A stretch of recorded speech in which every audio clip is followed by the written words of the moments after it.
اس کے بعد اب کشمیر کے معاملے پہ آئیے، اس میں بھی لوگوں کو کچھ علم حاصل کرنے کی ضرورت ہے۔ ادھر سے ہمارے ہاں سے مجاہدین سے کہا گیا کہ اب قبضہ کر لو کشمیر پر، اور اس میں ظاہر ہے کہ ہماری اس وقت کی جو کچھ بھی افواج میں لوگ تھے انہوں نے بھی کردار ادا کیا۔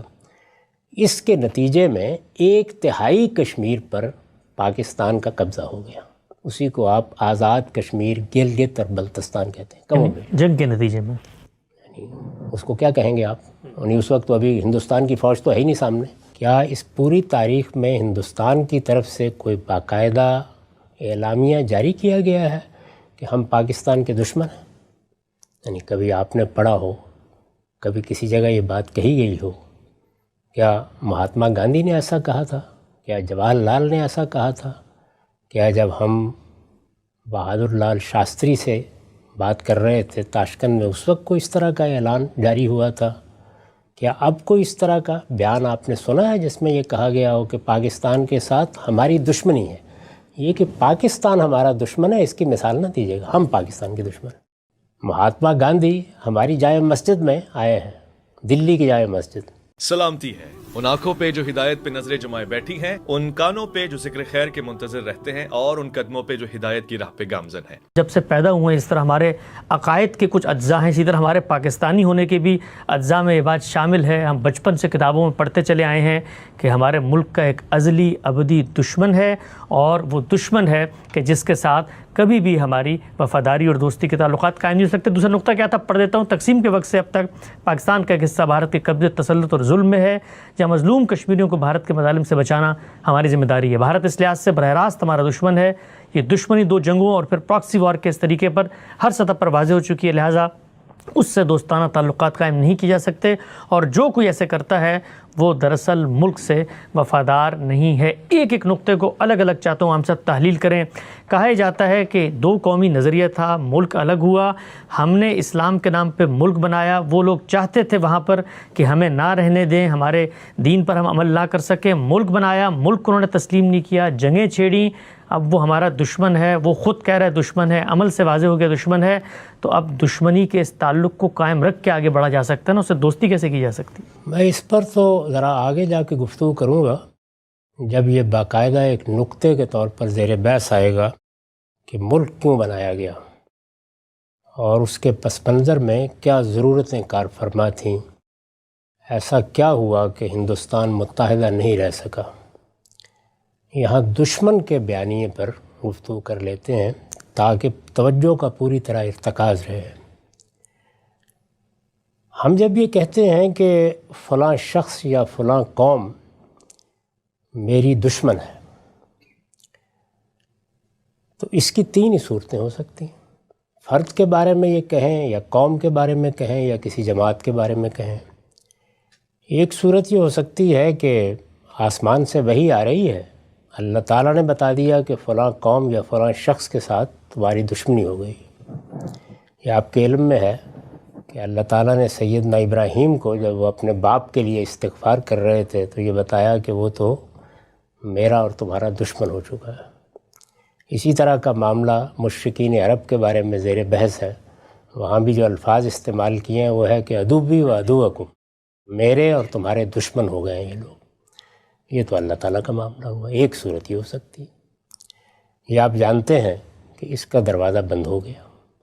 اللہ تعالیٰ براہ راست بتایا کرتے تھے رسالت آپ صلی اللہ علیہ وسلم پر نبوت ختم ہو گئی، لہٰذا اس کا تو اب کوئی امکان نہیں۔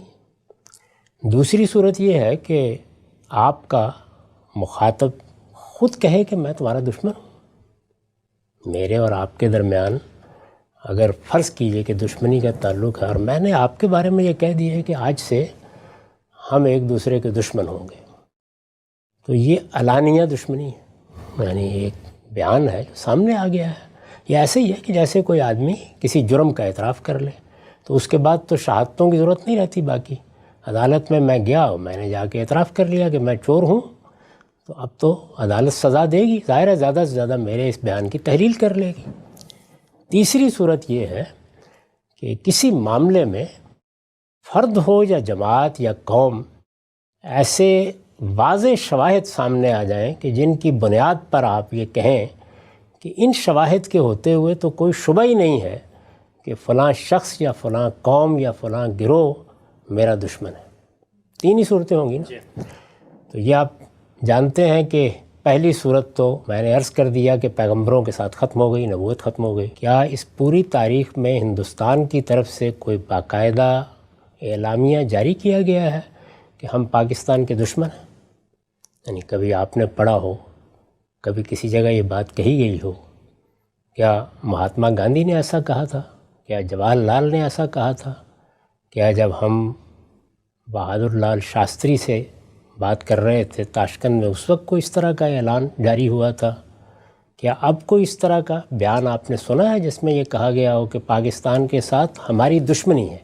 یہ کہ پاکستان ہمارا دشمن ہے، اس کی مثال نہ دیجیے گا، ہم پاکستان کے دشمن ہیں. یہ کہ یہ بتانا ہوگا نا آپ کو، اس کے لیے دلائل دینے ہوں گے. ہم کہہ رہے ہیں یا پاکستان کے لوگ یہ کہہ رہے ہیں یا اس بیانیے کے مصنفین یہ کہہ رہے ہیں کہ ہندوستان پہلے دن سے ہمارا دشمن ہے، ازلی ابدی دشمن ہے. سوال یہ ہے کہ وہ اس کا اقراری مجرم ہے. ایسا کہا ہے انہوں نے کسی جگہ؟ کوئی اگر آپ کو تاریخ میں ملا ہو تو اس طالب علم کے علم میں اضافہ کیجیے. اس کے بعد ایک ہی صورت باقی رہ جاتی ہے کہ شواہد پیش کریں. تو اب یہ آپ کا امتحان ہے، اس کے شواہد پیش کریں. میں ایک ایک کی تحلیل کر کے بتاتا ہوں کہ ان کی کیا حقیقت ہے. جو بظاہر آپ کو نظر آتے ہیں شواہد وہ بیان کر دیجئے. اگر مزید تحقیق کر کے کچھ شواہد اکٹھے کرنے ہوں تو وہ بھی اکٹھے کر لیں، اور پھر مجھے بتائیں کہ کیا چیز ہے جس کی بنیاد پر یہ کہا جاتا ہے کہ وہ ہمارے ازلی دشمن ہیں، یا ان کے ساتھ ہماری دشمنی اب ایک الہی دشمنی بن گئی ہے، یہ تو خدائی فیصلہ ہو گیا. وہ کیا چیز ہے، یعنی اس کے شواہد کیا ہے؟ یہ تو میں جانتا ہوں کہ مسلمانوں کے اور ان کے درمیان، یعنی ہندوؤں کو کہہ لینا زیادہ سے زیادہ، وہ ان کی اکثریت کا ملک بنا ہے، تو ان کے درمیان سیاسی اختلاف ہوا، یہ مجھے معلوم ہے تاریخی طور پر. اور یہ سیاسی اختلاف جب ہوا تو اس وقت کیا ازلی و ابدی کوئی دشمنی تھی جس میں یہ اختلاف ہوا تھا؟ یعنی ہماری جتنی قیادت ہے سب کی سب ایک ہی جگہ جدوجہد کر رہی ہے. ان کے مابین ذاتی تعلقات تھے، تفریح کے تعلقات تھے، کاروباری تعلقات تھے. ہمارے دیہاتوں میں ہندو لوگ رہتے تھے، سکھ لوگ رہتے تھے، دوسری قوموں کے لوگ رہتے تھے. ان کے درمیان برادرانہ تعلقات تھے. میں خود جس گاؤں سے تعلق رکھتا ہوں وہ ایک بڑا قصبہ تھا، اس میں ساری تجارت اور بازار کے سب معاملات ہندو بنیوں ہی کے ہاتھ میں تھے. مجھے معلوم ہے کہ ہمارے خاندان کے لوگوں اور ان کے درمیان کس طرح کے روابط تھے. ایک ایک شہر قصبے کی داستان آپ سن لیں. یہ تو عوامی سطح کا معاملہ ہوا. سیاسی طور پر کانگریس تھی جس میں لوگ جدوجہد کر رہے تھے. ہمارے بابائے قوم قائد اعظم محمد علی جناح بھی اسی کے ایک رکن تھے. جتنی بڑی قیادت ہے سب اسی جگہ تھی. بڑے عرصے تک مسلم لیگ بن چکی تھی، لیکن قائدین ادھر بھی ہوتے تھے ادھر بھی ہوتے تھے. ایک ہی وقت میں 2 جگہ اجلاس ہو رہے ہوتے تھے، ادھر سے اٹھ کے ادھر چلے جاتے تھے، ادھر سے اٹھ کے ادھر چلے جاتے تھے. مہاتما گاندھی ہماری جامع مسجد میں آئے ہیں، دلی کی جامع مسجد، اس پر بڑا ہنگامہ بھی ہوا تھا، تقریریں کرتے تھے. خلافت کی تحریک میں تو گویا انہوں نے ہراول کا کام کیا. تو یہ ساری جو تاریخ ہے اس میں ذرا مجھے بتائیے وہ کیا شواہد ہیں جس میں ازلی اور ابدی دشمنی کو ثابت کیا جا سکے. وہ لوگ جو تاریخ سے واقف نہیں ہیں ان کے سامنے تو یہ پروپیگنڈا کیا جا سکتا ہے، لیکن مجھے بتائیے کہ اس کے شواہد کیا ہیں. 2 قومیں ہیں، عرصے سے رہ رہی تھیں، ہزاروں سال سے. آپ کو معلوم ہے کم بیش 1000 سال تک مسلمانوں نے حکومت کی ہے. اختلافات کسی جگہ پہ ہو گئے یا کوئی تنازع ہو گیا وہ بالکل الگ چیز ہے. یہ بات کہ دشمنی کے شواہد کیا ہے، کیونکہ اختلافات تو 2 بھائیوں کے درمیان ہو جاتے ہیں، میاں بیوی کے درمیان ہو جاتے ہیں، والدین اولاد کے درمیان ہو جاتے ہیں. ان اختلافات میں سنگین اختلافات بھی ہو جاتے ہیں. ایسے اختلافات بھی ہو جاتے ہیں کہ ایک ہی باپ کے بیٹے ہیں اور کاروبار میں علیحدہ کرنا پڑ جاتا ہے. یہ سب چیزیں ہیں. ان کے لیے صحیح لفظ اگر آپ استعمال کرنا چاہیں تو بہت نیچے کے درجے میں اختلاف ہے، ذرا اوپر چلے جائیں تو تنازع ہے. تو تنازعات یا اختلافات یہ تو اس میں کوئی شبہ نہیں کہ خود اس وقت میں بتا سکتا ہوں آپ کو کہ پاکستان میں رہنے والے لوگوں کے مابین کیا کیا تنازعات اور کیا کیا اختلافات ہیں. یہ ان کے ساتھ بھی تھے، ہوئے بھی. اس کے نتیجے میں ملک کی تقسیم کرنا پڑی. دشمنی کے شواہد ذرا پیش فرمائیں. آغاز کرتے ہیں ہم صاحب. 4 چیزیں بطور پاکستانی کے جب سے ہم پیدا ہوتے ہیں ہمارے حافظے میں جو بالکل پیوست کر دی جاتی ہیں دشمنی کے اسباب، وجوہ اور علل کی بنیاد پر، ان میں سے ایک ایک کر کو میں چاہتا ہوں آپ کے سامنے رکھوں. سب سے پہلی چیز ہے کشمیر کا مسئلہ. کہا جاتا ہے کہ کشمیر جب تقسیم ہو رہی تھی، مسلمانوں کی وہاں پہ اکثریت تھی، وہ پاکستان کے ساتھ شامل ہونا چاہتے تھے.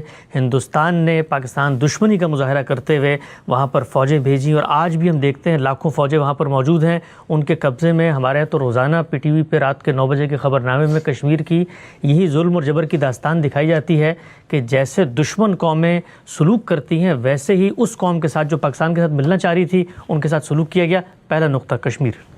اس کا مطلب یہ ہے کہ آپ نے بھی اس دشمنی کی ابتدا ازل و ابد سے نہیں کی، سن 47 سے کی. ایسا ہی ہے نا؟ اب دیکھیے الفاظ کا اسراف کیسے ہوتا ہے، کیسے ہم بولتے ہیں یہ الفاظ. بالکل آپ نے ٹھیک بیانیہ روایت کیا ہے کہ ازل ہی ابدی دشمن ہے. تو یہ ازل تو 1947 سے شروع کیا نا ابھی آپ نے. میں اس کی تحلیل ابھی کرتا ہوں. یعنی یہ 1947 سے. اس کا مطلب ہے کہ اس سے پہلے کیا تھا؟ یعنی اس سے پہلے یہ مسلمان قوم، یہ ہندو قوم، یہ یہاں کی مسیحی اقوام، یہ مل کے آزادی کی جدوجہد کر رہی تھی.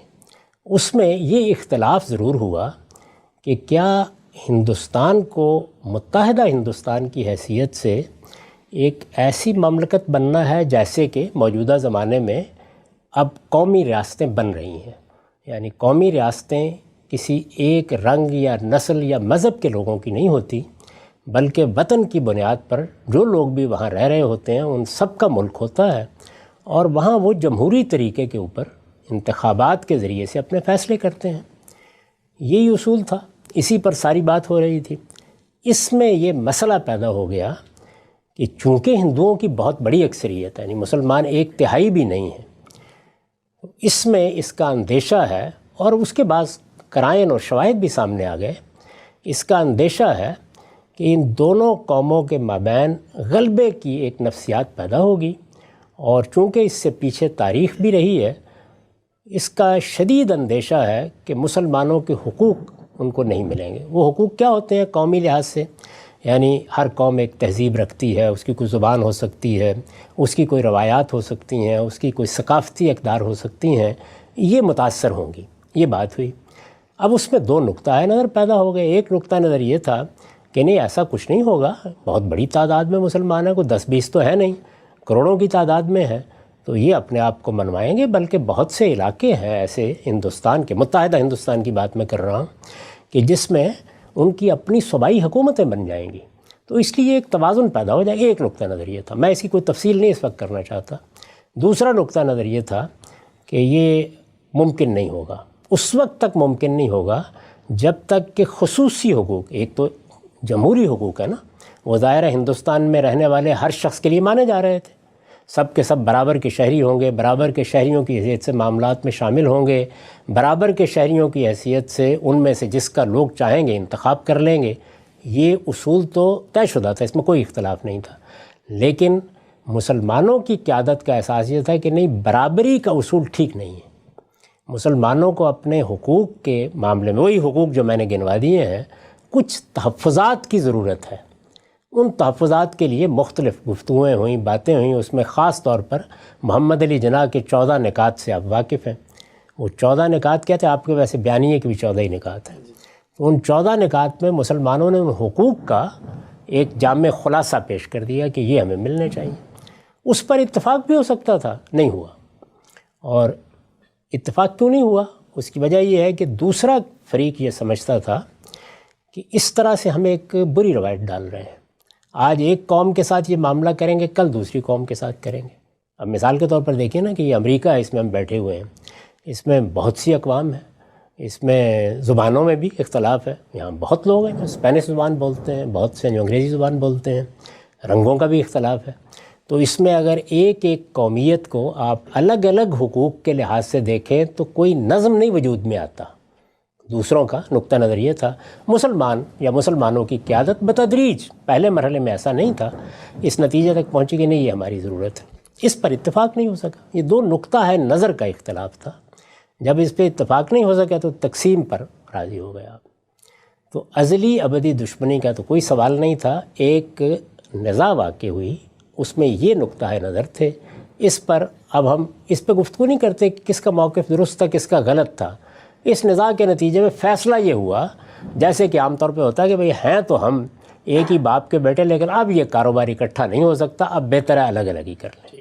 تو بہت سلیقے کے ساتھ جس کو قائد اعظم نے بیان کیا کہ ہم تو ایسے تعلقات کی توقع رکھتے ہیں جیسے کینیڈا اور امریکہ کے تعلقات. یہ قائد اعظم کے الفاظ ہیں. اور اس زمانے میں جب یہ جدوجہد ہو رہی تھی کسی کے وہم و گمان میں بھی نہیں تھا. لیڈر حضرات آپس میں ملتے تھے، بات کرتے تھے، بیٹھ کے کھانا کھاتے تھے، سب معاملات طے کرتے تھے. آپ پوری تاریخ کا مطالعہ کر لیں، اس میں یہ طے ہو گیا. جب ظاہر ہے کہ اس طرح کی علیحدگی ہوتی ہے تو ایک خاندان میں بھی ہو تو کچھ تلخی آ جاتی ہے، طبائع میں آ جاتی ہے، گفتگوؤں میں آ جاتی ہے، لیکن اتنی ہی تھی جتنی عام طور پر دنیا کے نزاعات میں آتی ہے. تو ایک تو یہ پس منظر میں نے خود بتا دیا کہ اگر کوئی دشمنی کہیں سے برآمد کرنی ہے اس کے اندر سے تو ابھی کر لیں پہلے، تاکہ ہم سن 47 پر اطمینان کے ساتھ آ سکیں. اس کے بعد اب کشمیر کے معاملے پہ آئیے. اس میں بھی لوگوں کو کچھ علم حاصل کرنے کی ضرورت ہے. ہندوستان جس پر برطانیہ عظمیٰ کی حکومت تھی، لوگوں کو معلوم ہونا چاہیے کہ یہ سارا کا سارا ہندوستان ایک طریقے سے جیسے امریکہ چل رہا ہے یا برطانیہ چل رہا ہے اس طرح نہیں چل رہا تھا. انگریز جب یہاں آئے تو انہوں نے آ کے یہاں مغلوں کی حکومت بتدریج ختم کی. اس کے بعد بعض علاقے تھے جہاں پر جو تعلقے داریاں تھیں یا آپ کہہ سکتے ہیں کہ چھوٹی چھوٹی ریاستیں تھیں، ان کو بھی انہوں نے ایسے حالات پیش آئے کہ جنگ و جدال کی نوبت آ گئی یا معاملہ نہیں ہو سکا تو ختم کر دیا. اس سے ایک بڑا علاقہ وہ تھا جس کو انگریزی حکومت براہ راست کنٹرول کرتی تھی، اس کو برطانوی ہند کہا جاتا تھا. ایک بڑا علاقہ تھا، اس میں کوئی 17 کے قریب صوبے بن گئے ہوئے تھے. لیکن یہ سارا ہندوستان نہیں تھا. سارے ہندوستان میں آپ جانتے ہیں 565 نیم خود مختار ریاستیں تھیں. ایک نہیں، دو نہیں، 565. ان میں سے تقسیم کے بعد 13 ریاستیں پاکستان کے حصے میں آئی تھیں. تو اس لیے باقی کتنی رہ گئیں؟ 552. یعنی ادھر بھی اتنی رہ گئی تھی. باقی پورے بر صغیر میں کہیے یا متحدہ ہندوستان میں کہیے تو 565 ریاستیں تھیں. ان ریاستوں کا اپنا نظام تھا، ان کے اپنے معاملات تھے. آپ نظام حیدرآباد سے واقف ہیں، آپ بھوپال سے واقف ہیں.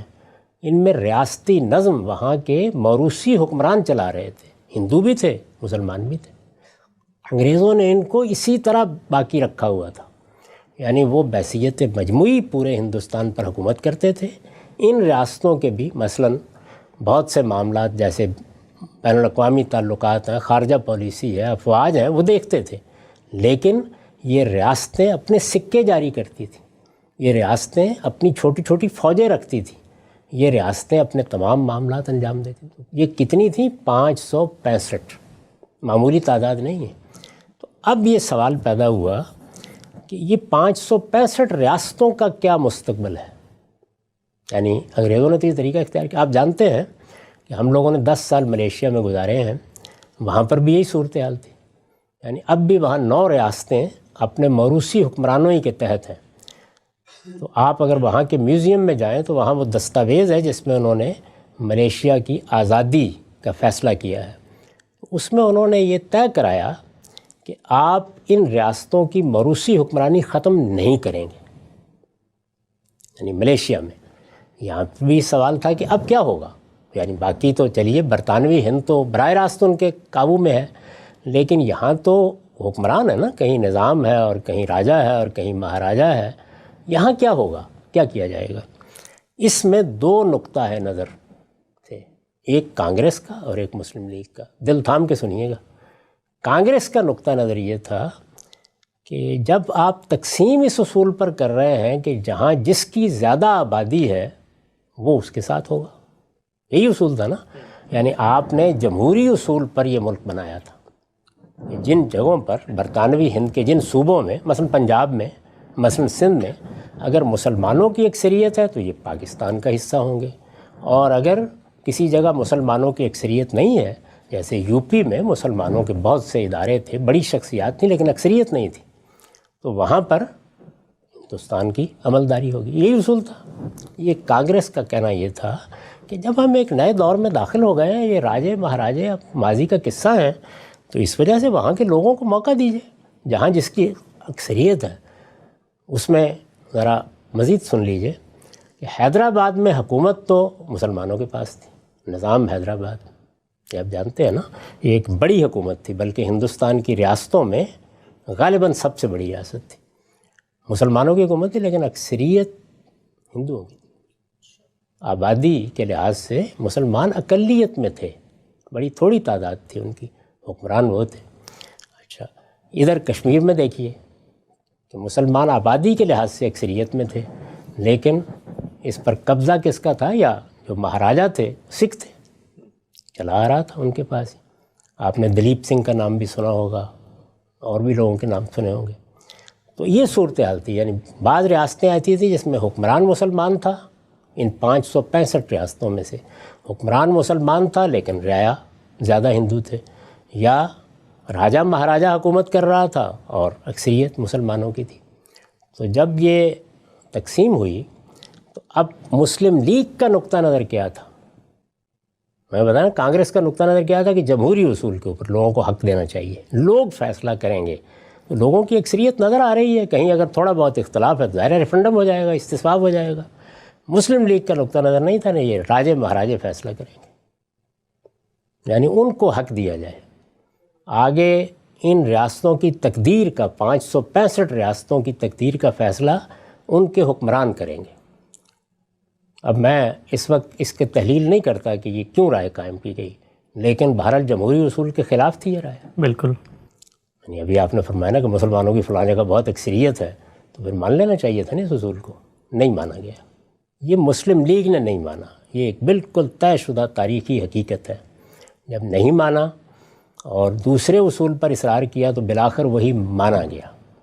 اب جب مانا گیا تو پھر تقسیم کے فارمولے کے تحت ان 565 ریاستوں کو یہ حق دیا گیا کہ یہ چاہیں تو اپنی خود مختاری، اسی طرح کی نیم خود مختاری باقی رکھیں، چاہیں تو یہ ہندوستان کے ساتھ الحاق کر لیں، چاہیں تو پاکستان کے ساتھ کر لیں. اب ایک بڑی واضح سی صورتحال تھی کہ کوئی چارہ ہی نہیں تھا کہ ریاستیں کر لیں، کیونکہ ہر ایک کو معلوم تھا کہ پنڈت جواہر لال بھی اس کو قبول نہیں کریں گے. ادھر کی قیادت بھی، یہ قیادت دنیا میں راجے مہاراجوں کے دور سے ذہنی لحاظ سے آگے جا چکی تھی. تو اس لیے اب دیکھیے کیا ہوا، 549 ریاستوں نے، 552 رہ گئی تھی نا ہندوستان میں، 549 ریاستوں نے ہندوستان کے ساتھ بہت جلد، یعنی تھوڑے تھوڑے دنوں کے بعد الحاق کا اعلان کر دیا. 3 ریاستوں نے توقف فرمایا. اچھا. جوناگڑھ نے، حیدرآباد نے اور کشمیر نے. یعنی انہوں نے فوراً فیصلہ نہیں کیا. اس میں ظاہرہ کے مسائل تھے. یعنی نظام فیصلہ کرے تو وہ خود مسلمان ہے تو اس کی رائے تو ہوگی نا کہ میں پاکستان کے ساتھ جاؤں، لیکن رائے نظر آ رہا ہے کہ ان کی تو اکثریت ہندوؤں کی ہے. مشکل ہو گیا نا یہ فیصلہ. کشمیر کا حکمران فیصلہ کرے، ایک مشکل صورتحال تھی. یہ مشکل صورتحال ہے کہ جس میں پھر یہ فیصلے ہوئے، تینوں کے فیصلے ہوئے، اور تینوں کے فیصلے کرانے میں دونوں طرف سے کہیں محسوس اور کہیں غیر محسوس دباؤ آیا. ایسا ہی ہونا تھا، لازمی، اس کا ناگزیر نتیجہ یہی تھا. چنانچہ ہم نے دیکھا کہ جوناگڑھ میں بھی ہندوستان کا دباؤ کام کر گیا، نظام حیدرآباد پر بھی کام کر گیا، یعنی وہاں پر بھی آہستہ آہستہ قبضہ ہو گیا اس کا. اور ادھر کشمیر میں بھی یہ چیز کام آئی اور کشمیر کی طرف سے بھی الحاق ہو گیا. تو تینوں نے الحاق کی دستاویز پر دستخط کر دیے. اب آپ کا نیریٹو یا بیانیہ کیا ہے کہ یہ الحاق پر جو دستخط ہوئے ہیں یہ آزادی کے ساتھ نہیں ہوئے. ایسے ہی ہے جیسے انتخاب کا نتیجہ سامنے آ گیا تو آپ نے کہا کہ دھاندلی ہو گئی. یہ نیریٹو تھا. اس نیریٹو میں یہاں سے کچھ مجاہدین اٹھے اور انہوں نے اٹھ کے تقسیم کی، ہمہ ہمی تھی. یعنی ابھی کوئی افواج نے اس طرح سے کنٹرول حاصل نہیں کیا تھا. ظاہر ہے ہماری سرحدیں ملتی تھیں بالکل اسی طرح جیسے حیدرآباد کو ہندوستان چاروں طرف سے گھیرے ہوئے تھا. وہاں ان کی افواج کو بھی اور پولیس کو بھی ایکشن کرنے میں کوئی زیادہ مشکل پیش نہیں آئی. ادھر سے ہمارے ہاں سے مجاہدین سے کہا گیا کہ اب قبضہ کر لو کشمیر پر.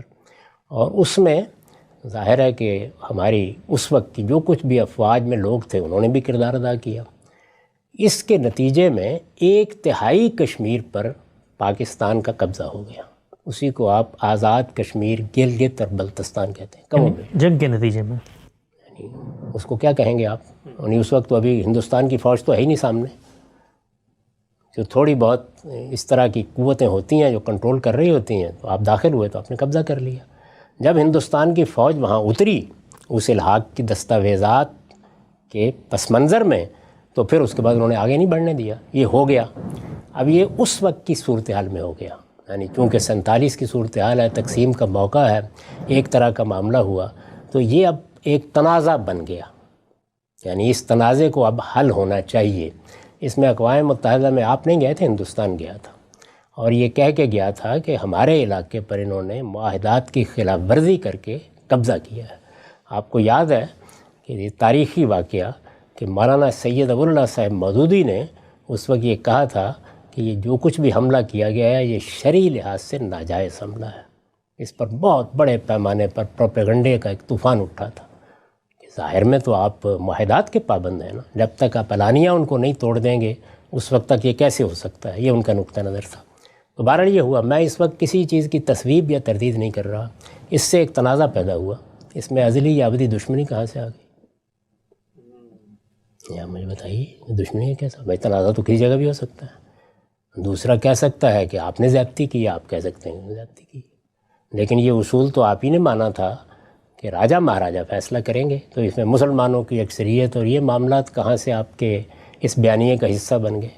لیکن جب مثلا اقوام متحدہ نے کہا کہ آپ استصواب سے، تصویب سے، لوگوں کی رائے سے، ریفرینڈم سے فیصلہ کر لیں، تو ہم تو آج تک یہی کہتے ہیں کہ اقوام متحدہ کی قراردادوں کے تحت لوگ فیصلہ کریں کشمیر کے، وہاں کے لوگ تو کھڑے ہوئے ہیں پاکستان کے ساتھ، لیکن ہندوستان ان کو فیصلہ ہی نہیں کرنا یہ دیتا. تو آپ نے اصول مانا ہی نہیں تھا نا. یہ تو بعد میں پنڈت جواہر لال نہرو نے اقوام متحدہ میں خود پیشکش کر دی کہ ہم استصواب کرا دیں گے. آپ نے تو یہ اصول مانا ہی نہیں تھا. کیوں نہیں کراتا ہندوستان استصواب؟ نہیں، یہ تو تنازع ہوا نا.